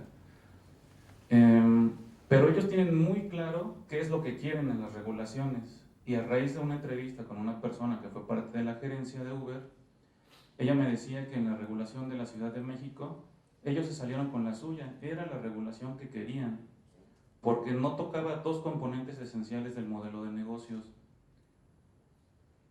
No fijaba un límite al número de conductores, y en segundo lugar no tocaba el punto de la relación como contratistas independientes.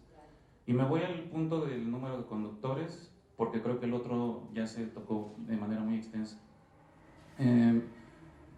Si bien sí, el financiamiento de la compañía es a través de estas grandes cantidades de dinero, a través de diversas rondas de financiamiento, otro punto que sostiene los precios bajos y la popularidad del servicio es que uno tiene que esperar poco tiempo para recibir un coche.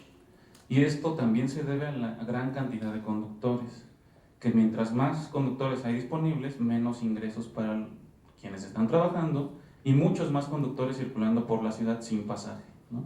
Y esto se relaciona con muchos otros de los puntos que hemos aquí tocado. Entonces, directamente la pregunta es, si ustedes consideran que hay una posibilidad de regulación en la medida que se toca el corazón del negocio, y que Uber, no sería nada extraño que en algunas ciudades, según la valoración de la propia compañía, sea mejor retirarse que someterse a una regulación, hablando en el carácter local. Pero si ya estamos pensando en algo nacional, bueno, no lo sé, México era del tercer país en cuanto a número de viajes e ingresos para la compañía, no creo que se vayan, pero entonces ¿a qué están dispuestos a llegar con tal de que no se toque ese corazón del negocio? Muchas gracias.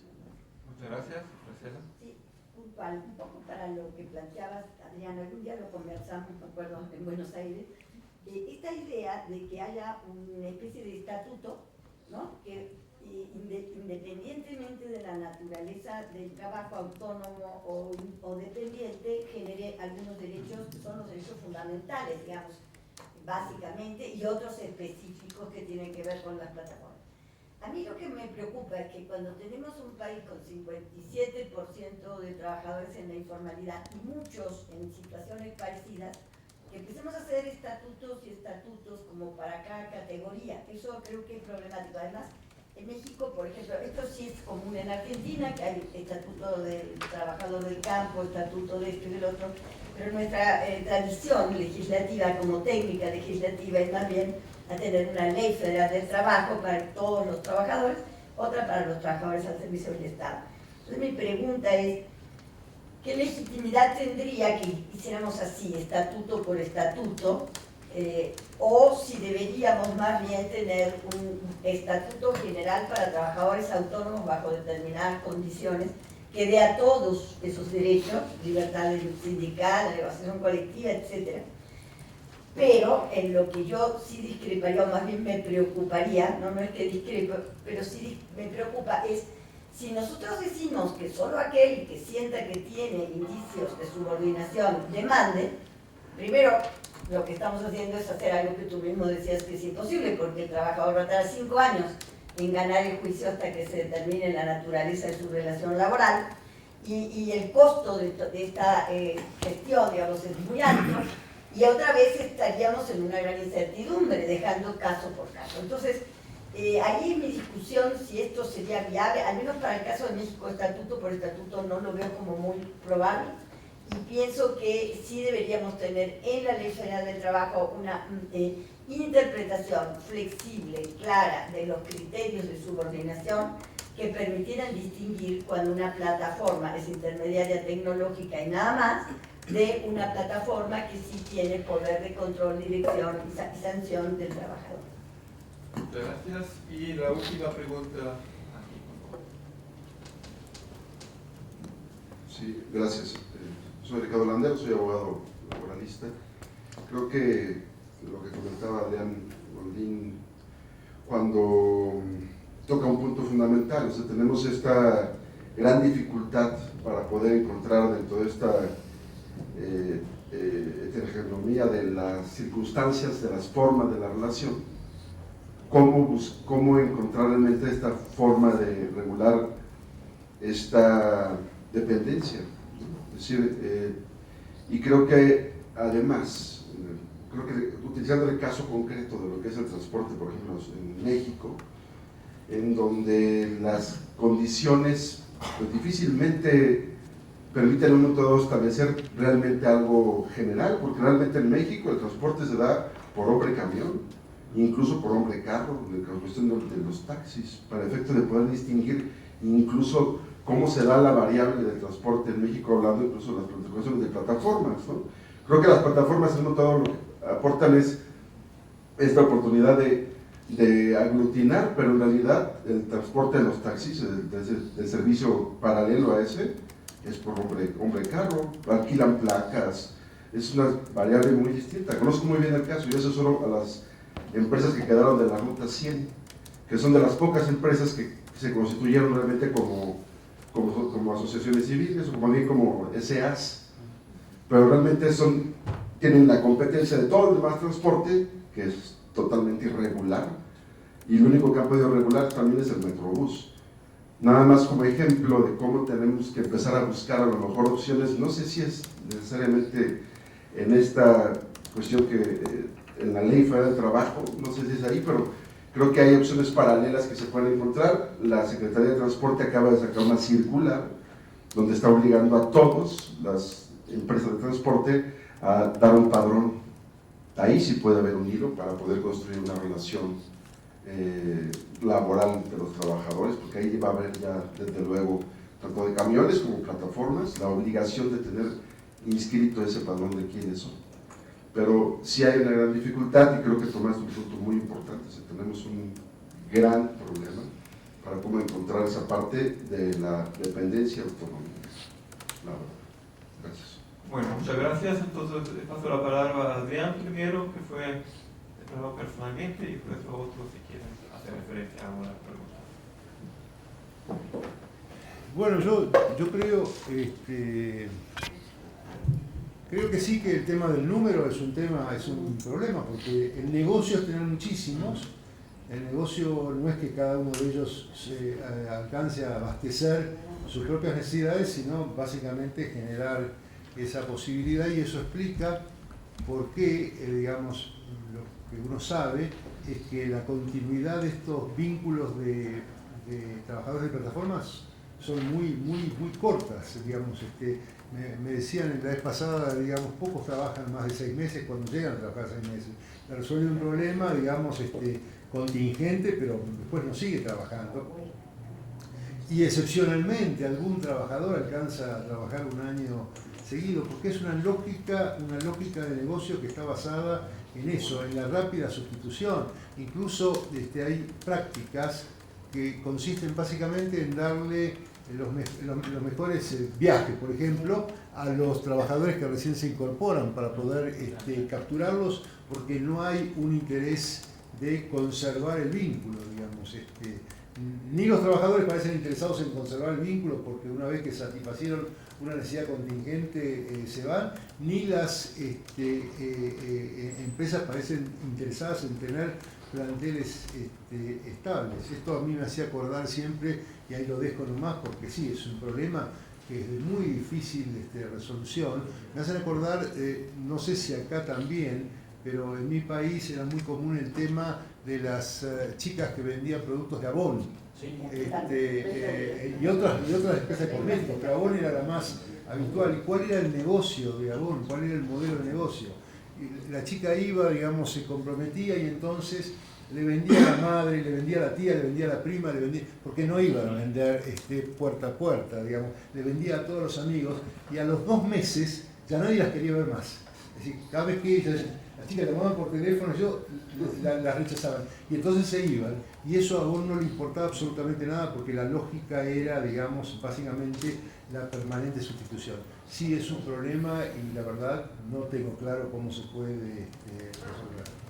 El tema de los estatutos siempre cuesta, digamos, en la reflexión teórica, en nuestra materia, distinguir lo que yo quiero que pase o lo que me parece que está pasando y va a pasar. Yo, digamos, fui funcionario político, quiero decirlo porque estoy muy orgulloso, el presidente Alfonsín, fui subsecretario de Trabajo, y a mí me gustaba estar, como estaba ayer, digamos, el colega hispano-mexicano, que absolutamente me encantó, o sea, lo que yo quiero que pase. Pero como jurista, como estudioso, digamos, yo no trato de ver lo que quiero que pase, sino trato de entender lo que está pasando. No se me ocurre bueno que se regule estatuto por estatuto. Yo solamente creo que eso va a pasar, que está pasando. O sea, no es algo que sea una opción mía, no encuentro ninguna ventaja concreta. Creo que lo que uno está viendo, porque estudiamos, sí, muy fuertemente, desde el año 94 en la OIT, el tema de la dependencia y el tema ese de la crisis del concepto de dependencia, y si eso pasa, es probable que siga sucediendo esto. Y cuando uno ve una necesidad urgente, que es la de proteger a sus trabajadores, porque es estremecedor, ¿no? En Buenos Aires hay que verlo, estos chicos están en la bicicleta a máxima velocidad porque no respetan absolutamente ninguna señal de tránsito, digamos, sometidos a riesgos. Hay un caso que se hizo, digamos, muy famoso porque era un señor, ya no era un chico, digamos, la mayoría son chicos jóvenes. Este señor, un señor muy voluntarioso, muy admirable, que tiene más de 60 años, estaba repartiendo en ese momento una pizza, se cayó, se golpeó la cabeza, digamos, y lo llamó el coordinador del call center para preguntarle qué había pasado con la pizza.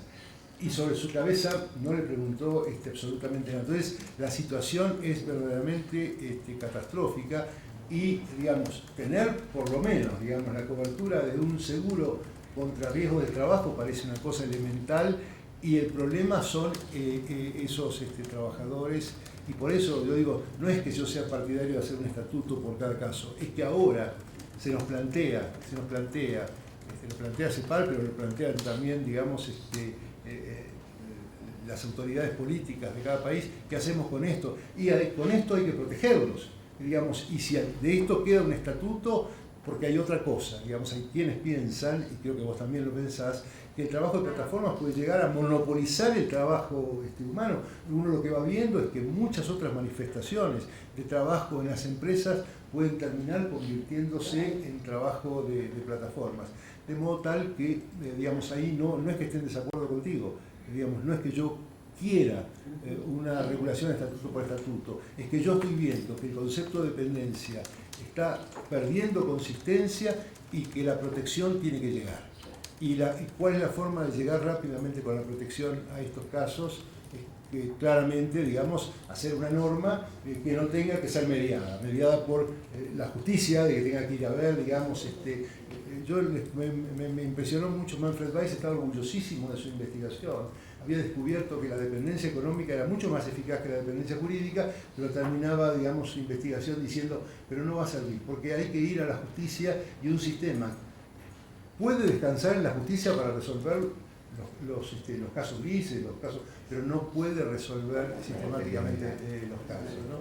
Y en el tema, digamos, el transporte, cada vez que, digamos, nosotros tenemos en Buenos Aires manifestaciones durísimas de los taxistas contra Uber.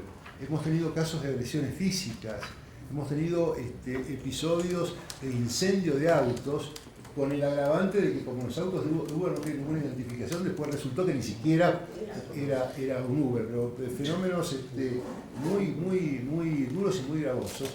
Y alguien dijo por ahí, no me acuerdo quién lo mencionó, pero es cierto, los taxistas están en la misma situación que los trabajadores de Uber, son todos trabajadores informales. Los taxistas en Buenos Aires, ¿qué hacen? Pagan 1.000 pesos por día el alquiler del auto y no tienen absolutamente ninguna cobertura de nada, no tienen absolutamente ninguna mayor protección, pero están en una peor situación porque el gobierno no iguala las regulaciones básicas de registración, de seguridad, digamos. Entonces yo creo que ahí, digamos, eso mínimo lo tiene que hacer, digamos, pero alguien dijo, ¿cómo puede ser que no haya una corriente de solidaridad entre los taxistas y los conductores de Uber porque están padeciendo las mismas cosas? Y bueno, va a llegar eso, en algún momento se van a dar cuenta. La solución no es matarse, golpearse. Hay gente que dejó de tomar Uber porque, digamos, cuando... Bueno, y en Buenos Aires los clientes de Uber se sientan adelante para que no se den cuenta que es un conductor de Uber, ¿no? Entonces ahí hay un problema. Son todos problemas que no están resueltos y que no son fáciles de resolver, pero yo de todas maneras creo que si algo se puede hacer, esas protecciones básicas, ahora, cuando uno habla de protecciones básicas, y bueno, vos te conformás con protecciones básicas, estás desregulando, entonces creas unas protecciones mínimas, unas protecciones básicas y, digamos, con eso resolvés el problema y todo el sistema va a terminar. De hecho, fue la imputación que se le hizo a la declaración de 1998 de la OIT, en que se dijo, bueno, ustedes han centralizado la protección, en libertad sindical, digamos, pero están de hecho desregulando los 190 convenios internacionales del trabajo, ¿no? Digamos, ese es un problema. Por eso a mí me parece que desde el punto de vista de señalar al sistema, dejar que el trabajador que considere que es un trabajador dependiente y tenga la posibilidad de accionar judicialmente es un indicador ético de que uno no está desreglamentando, de que uno está garantizando el acceso inmediato y sin mediaciones, pero no está acompañando el negocio de desarmar, desarticular el sistema. Entonces, el trabajador que ya tiene acceso a la seguridad social, acceso a la protección sindical, acceso, digamos, a la portabilidad de la reputación, tiene esas protecciones, entonces él puede ir a reclamar, digamos, una protección superior sin que eso ponga en lista de espera el goce de los derechos básicos. Entonces, ese es el sentido de esta opción, ¿no? Bueno, muchas gracias. Fueron respuestas a las tres intervenciones. Si alguien más de los panelistas. Sí, nada más en cuanto a la pregunta que estabas haciendo. Hay un caso ya que es el de Cataluña. Digamos, a la hora en que se trató de regular, entonces hablábamos de que hay regulaciones que tienden a facilitar que la plataforma pueda seguir, digamos, en el mercado con ciertas limitaciones, y hay ciertas regulaciones que realmente lo que es una atenta invitación para que se vaya. En Cataluña pasó eso, pero lo interesante de eso es que es donde está, digamos, el elemento último que era atenta invitación para que se vaya. Digamos, en el caso de ellos, primero lo que hicieron fue limitar la cantidad de licencias que iban a otorgar, un porcentaje de la cantidad de concesiones que había, pero siguieron, digamos, operando. Luego vino una segunda limitación, y todo esto a partir de las protestas que también hacían. Hubo una segunda limitación que fue establecer que solo podían hacer recorridos en cierta circunscripción geográfica, con lo cual afectaba el modelo de negocio, porque la circunscripción excluía la que era más rentable, por supuesto, que era donde los taxistas, los usuarios tenían mayores ingresos. Pero eso no hizo que la plataforma, digamos, se fuera. ¿Cuál fue el elemento último que modificaron y que fue la atenta invitación para que en febrero de este año se fueran, aunque Cabify luego volvió, pero Uber no ha vuelto? ¿Cuál fue el último tema? Bueno, que solo podían recoger pasajeros siempre y cuando la llamada se hiciera con una anticipación mínima de 15 minutos hasta 1 hora. Y ahí fue cuando las dos plataformas inicialmente dijeron, aquí ya no funciona ese modelo. Y entonces, aunque era una regulación, y finalmente se vendió como una regulación, fue una atenta invitación para que se fuera. Bueno, muchas gracias. Tengo entendido que, bueno, estoy seguro que tenemos hambre y tengo entendido que vamos a hacer algo al respecto. Hay una sola cosa que se puede hacer. Oye, Disfrutémoslo.